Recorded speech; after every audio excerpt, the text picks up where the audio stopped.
بسم الله الرحمن الرحیم الحمد للہ والصلاة والسلام علی رسول اللہ وعلی آلہ واصحابہ اجمعین اما بعد۔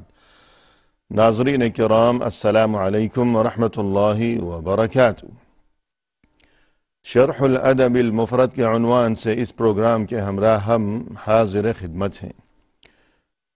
اور آج کی اس ملاقات میں ہم آغاز کریں گے امام بخاری رحمہ اللہ کی یہ کتاب کہ جس کا نام ہے الادب المفرد۔ اس کتاب میں باب نمبر 43 کے جس کا عنوان ہے باب فضل من عال ابنتہ المردودہ، یعنی اس میں امام بخاری رحمہ اللہ نے ایسی احادیث یا آثار درج فرمائے ہیں کہ جن میں اس بات کا تذکرہ ہے کہ انسان کی کوئی بیٹی اگر وہ کسی وجہ سے اپنے گھر سے یعنی شوہر کے گھر سے واپس آ گئی ہے اپنے والدین کے گھر، خواہ وہ اس کے شوہر کی وفات کی وجہ سے ہو کہ بیوہ ہو گئی ہے، یا یہ کہ اسے طلاق دے کر وہاں سے رخصت کر دیا گیا ہو اور یوں مطلقہ ہونے کی وجہ سے وہ واپس چلی آئی ہے، تو اب جو کوئی اپنی ایسی بیٹی کا خیال رکھے گا اور یہ کہ اس کی ضروریات کا انتظام کرے گا اور حسن سلوک کا معاملہ اس کے ساتھ روا رکھے گا ہمیشہ، تو اس کے لیے جو فضیلت اور منقبت اور جو خوشخبری وارد ہوئی ہے تو اس بارے میں تذکرہ کیا گیا ہے اس باب میں۔ یہاں ہمارے سامنے ناظرین کرام یہ حدیث جس کا نمبر ہے 80، فرمایا کہ عن موسیٰ بن علی عن ابیہ ان النبی صلی اللہ علیہ وسلم قال لسراقة بن جعشم الا ادلك على اعظم الصدقة او من اعظم الصدقة قال بلى يا رسول الله قال ابنتك مردودة اليك لیس لہا کاسب غیرک۔ فرمائے کہ موسیٰ ابن علی روایت کرتے ہیں اپنے والد سے، یعنی موسیٰ روایت کرتے ہیں اپنے والد سے کہ جن کا نام ہے علی،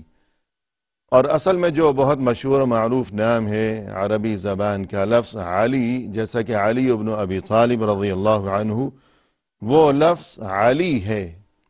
لیکن یہ شخص بطور خاص ان کا نام یہ علی نہیں بلکہ علی ان کا نام ہے۔ تو یہ علی فرماتے ہیں کہ رسول اللہ صلی اللہ علیہ وسلم نے سراقہ ابن جعشم کو ایک بار مخاطب کرتے ہوئے یوں ارشاد فرمایا کہ اے سراقہ، کیا میں تمہیں نہ بتا دوں کہ سب سے بڑا صدقہ کیا ہے، یعنی سب سے اہم ترین اور اجر و ثواب کے لحاظ سے سب سے بڑا جو صدقہ کسی انسان کے لیے ہو سکتا ہے وہ کون سا صدقہ ہے؟ تو سراقہ نے عرض کیا کہ اے اللہ کے رسول، ارشاد فرمائیے ضرور۔ تب رسول اللہ صلی اللہ علیہ وسلم نے ارشاد فرمایا ابنتک مردودۃ الیک لیس لہا کاسب غیرک، تمہاری بیٹی جو کہ تمہاری طرف لوٹا دی گئی ہو، جو کہ پلٹ کر آ گئی ہے، واپس بھیج دیا گیا ہے جسے، اور پھر یہ کہ اس کے لیے نان نفقے کا انتظام کرنے والا، کمانے والا اور اخراجات کا بندوبست کرنے والا تمہارے سوا اور کوئی نہیں ہے، یعنی اسے مکمل اب تمہاری محتاجی ہے، کوئی اس کی دیکھ بھال کرنے والا اور اس کے لیے اخراجات کا بندوبست کرنے والا کوئی نہیں ہے، تو اس پر اخراجات کرنا اور یہ کہ روپیہ پیسہ خرچ کرنا، اس کی ضروریات کا خیال رکھنا اور اسے طنز کرنے کی بجائے اور طعن و تشنیع اور ملامت کرنے کی بجائے اور اسے برا سمجھنے کی بجائے کہ ایسے مواقع پر ایک تو یہ کہ جو کوئی ایسی بیٹی ہے یا کوئی عورت ہے کہ گھر سے وہ اپنے گھر سے وہ چلی آئی ہے، شوہر کے گھر سے چلی آئی کہ بیوہ ہو گئی، یا یہ کہ مطلقہ ہو چکی ہے تو اب وہ چلی آئی ہے، وہ تو پہلے ہی انتہائی غم زدہ ہے، پریشان ہے اور دل برداشتہ ہے، پھر بسا اوقات اسے خود اپنوں کی طرف سے ملامت کا اور طنز کا سامنا کرنا پڑتا ہے کہ بہت سے لوگ، اس کے اپنے گھر کے لوگ، اس کے بہن بھائی یا ماں باپ بعض اوقات تنگ آ کر اسے ملامت کرتے ہیں اور اسے برا سمجھتے ہیں، منحوس سمجھتے ہیں، یا یہ کہ یوں کہا کرتے ہیں کہ شاید قصور تمہارا اپنا ہی ہوگا کہ تم اپنے گھر کو بچا نہیں سکی اور طلاق لے کر تم چلی آئی اور رشتے کو ٹوٹنے سے تم بچانے کے قابل ہی نہیں تھی، تو یوں اسے ملامت کا سامنا کرنا پڑتا ہے، اور یہ چیز اس کے لیے مزید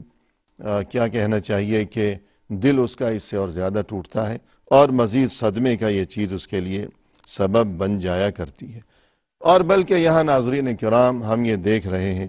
کہ اس سے قبل بہت پہلے سے متعدد ابواب جو کہ چلے آ رہے ہیں، اور ان ابواب کے تحت امام بخاری رحمہ اللہ نے جو بہت سی احادیث درج فرمائی ہیں، تو یہ بات اور یہ موضوع تو بہت پہلے سے اس کتاب میں چلا آ رہا ہے کہ بیٹیوں کے ساتھ حسن سلوک کی ضرورت، اور یہ کہ اس چیز کی اہمیت شریعت کی روشنی میں اور دینی تعلیمات کی روشنی میں، لیکن اب یہاں بطور خاص جو اس بیٹی کا تذکرہ کیا گیا ہے کہ جو پلٹ آئی ہے یا جسے لوٹا دیا گیا ہے، واپس بھیج دیا گیا ہے، تو بیٹی تو یہ بھی ہے۔ اور اس سے قبل جتنی احادیث ہم پڑھتے چلے آ رہے ہیں وہ تمام احادیث بیٹیوں کے ساتھ حسن سلوک کے معاملے میں ہی ہیں، کوئی اور موضوع تو ان کا نہیں ہے، تو پھر اس بیٹی کے لیے الگ سے یہ باب کیوں قائم کیا گیا ہے اور الگ سے مستقل طور پر یہ تذکرے کی کیا ضرورت محسوس ہوئی ہے؟ تو اس کی وجہ در حقیقت یہی ہے کہ بیٹیاں تو بہت سی ہوا کرتی ہیں اور ہر ایک کی اپنی جگہ اہمیت ہے، لیکن ایسی بیٹی کہ جس کے ساتھ یہ اتنا بڑا معاملہ پیش آ گیا ہو کہ جو واپس چلی آئی ہو یا جسے واپس بھیج دیا گیا ہو، چونکہ اس کا معاملہ بہت زیادہ نازک ہوا کرتا ہے اور بہت ہی حساس چیز ہے یہ کہ وہ انتہائی دل گرفتہ ہے، بہت زیادہ وہ تو شکستہ خاطر ہے، ٹوٹ پھوٹ کا شکار ہے وہ نفسیاتی اور ذہنی طور پر، اور اسے بطور خاص اس چیز کی زیادہ ضرورت ہے کہ اس کا خیال رکھا جائے اور اس کے ساتھ حسن سلوک کا معاملہ کیا جائے اور کوئی ایسی بات نہ کہی جائے اسے کہ جو اس کے لیے مزید صدمے کا باعث بن سکتی ہو۔ لہذا بطور خاص ایسی صورتحال میں اس قسم کی جو بیٹی ہے اس کے ساتھ حسن سلوک اور اس کی ضروریات کا خیال رکھنا اور اس پر اپنا مال خرچ کرنا، اس کی اور زیادہ فضیلت ہے اور منقبت ہے، اور اس قسم کا واقعہ جس کسی کے ساتھ پیش آئے، خدا نخواستہ، اور یہ کہ اللہ سبھی کو ایسی صورتحال سے محفوظ رکھے ہمیشہ، لیکن اگر کوئی ایسی صورتحال پیش آ گئی ہے تو اس قسم کے انسان کے لیے رسول اللہ صلی اللہ علیہ وسلم کی طرف سے یہ اتنی بڑی خوشخبری ہے کہ یہ شخص گویا کہ جو خرچ کر رہا ہے اپنی اس بیٹی پر، تو اللہ کی راہ میں خرچ کرنا اور صدقہ و خیرات کی جتنی بھی اقسام اور انواع ہو سکتی ہیں، تو ان تمام اقسام میں سے یہ سب سے بہترین صدقہ ہے، اور اس کا اجر و ثواب اس انسان کے لیے اللہ کے ہاں وہ صدقے کی جتنی بھی اقسام ہیں ان سب سے بڑا اجر و ثواب اس انسان کے لیے ہے۔ تو یہ ہمارے سامنے حدیث تھی جس کا نمبر ہے 80، جو ہم پڑھ چکے، اور ناظرین کرام اس کے بعد آگے جو حدیث نمبر 81 ہے وہ بھی یہی ہے، لیکن چونکہ سند مختلف ہے اور راوی کچھ مختلف ہیں، اس وجہ سے امام بخاری رحمہ اللہ نے نئی اور مختلف سند کے ساتھ اسی حدیث کو دوبارہ ذکر فرمایا ہے، اور ہم چونکہ پڑھ چکے ہیں لہذا اب اس کی ضرورت نہیں ہے۔ اور اس کے بعد آگے یہ ہمارے سامنے حدیث نمبر ہے 82۔ فرمایا کہ عن المقدام ابن معدی کرب انه سمع رسول اللہ صلی اللہ علیہ وسلم یقول ما أطعمت نفسك فهو لك الصدقة وما أطعمت ولدك فهو لك الصدقة وما أطعمت زوجك فهو لك الصدقة وما أطعمت خادمك فهو لك الصدقة. یہ صحابی مقدام ابن معدی کریب رضی اللہ عنہ فرماتے ہیں کہ انہوں نے رسول اللہ صلی اللہ علیہ وسلم کو یہ ارشاد فرماتے ہوئے سنا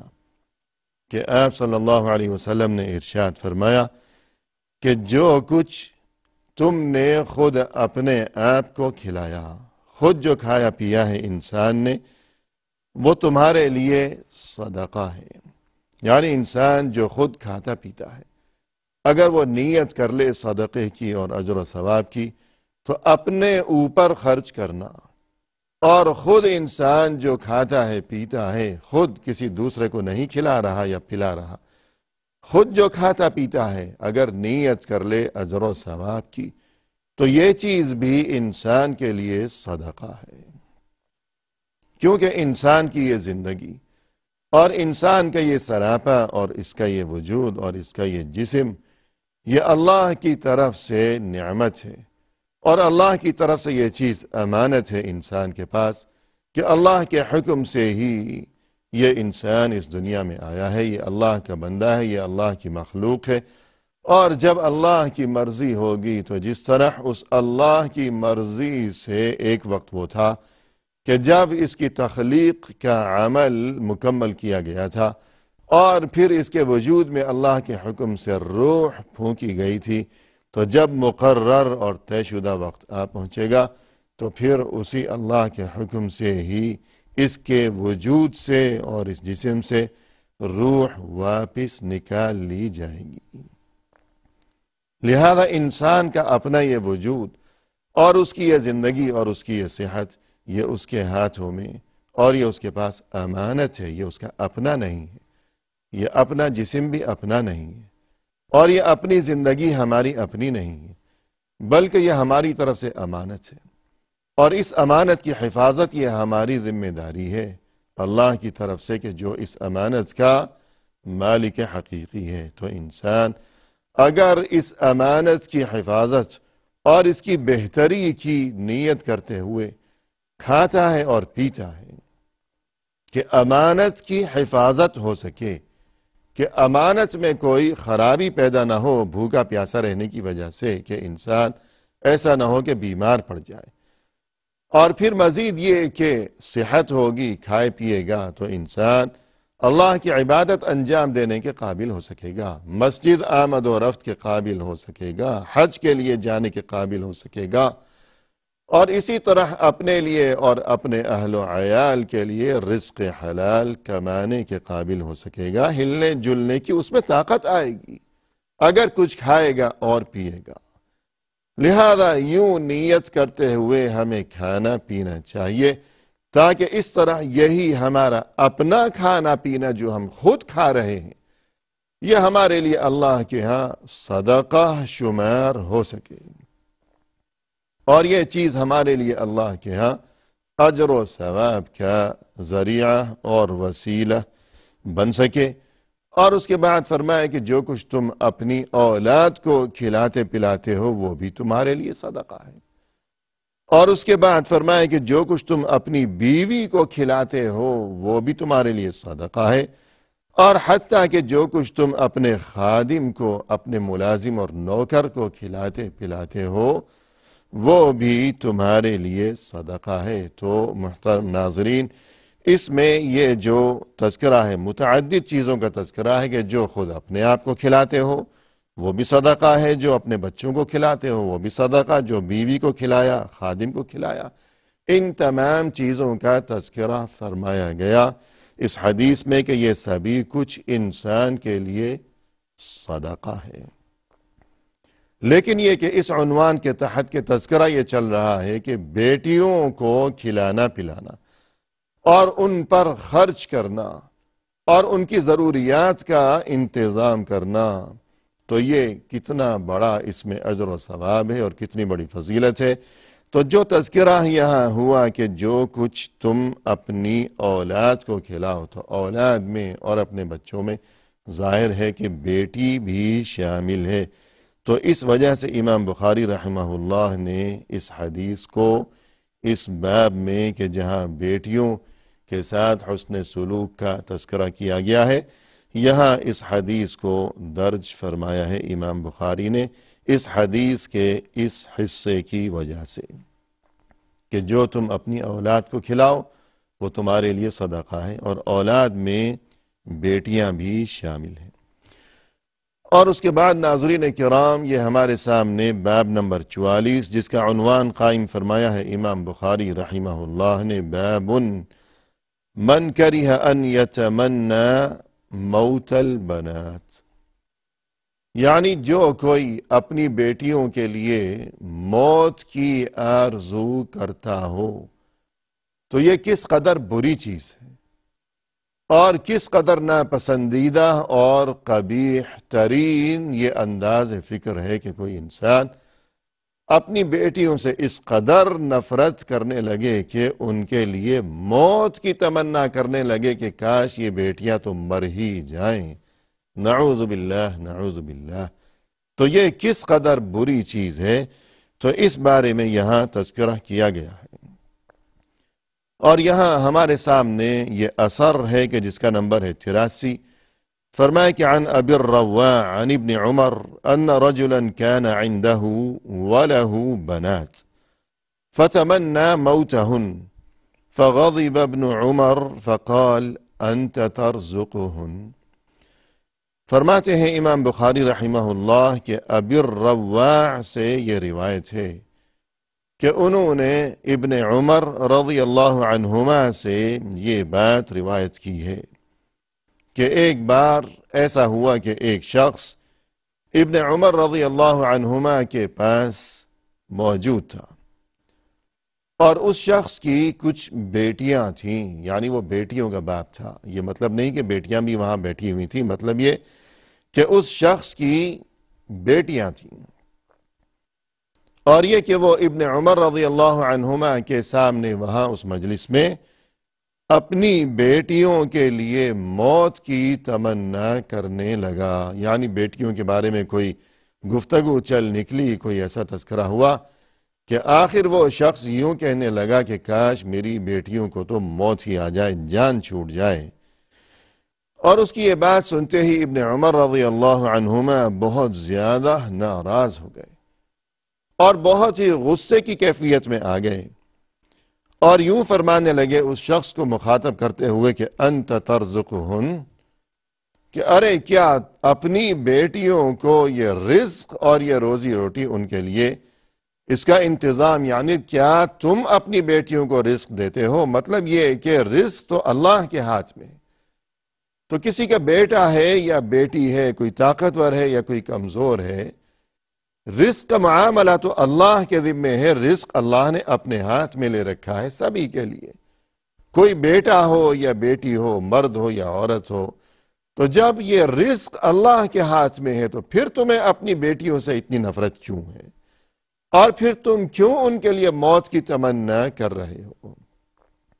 تو یہ اس قسم کی باتیں اور یہ کہ پس منظر، یہ جو انداز فکر تھا اور یہ باتیں تھیں، ان کا جو پس منظر تھا، مختصر طور پر ناظرین کرام ان احادیث کو، ان آثار کو اور ان باتوں کو پڑھتے ہوئے اور سمجھتے ہوئے وہ پس منظر بھی ہمارے ذہن میں ہونا چاہیے۔ لیکن آج کی اس ملاقات میں ہم اسی پر اکتفا کرتے ہیں، اور آئندہ ملاقات کے موقع پر اسی سلسلے میں ناظرین کرام مزید کچھ گفتگو کی جائے گی، تاکہ پس منظر واضح ہوگا تو یہ تمام باتیں مزید اچھی طرح ہماری سمجھ میں آ سکیں گی۔ اسی کے ساتھ ہمیں دیجیے اجازت، وآخر دعوانا ان الحمد للہ رب العالمین۔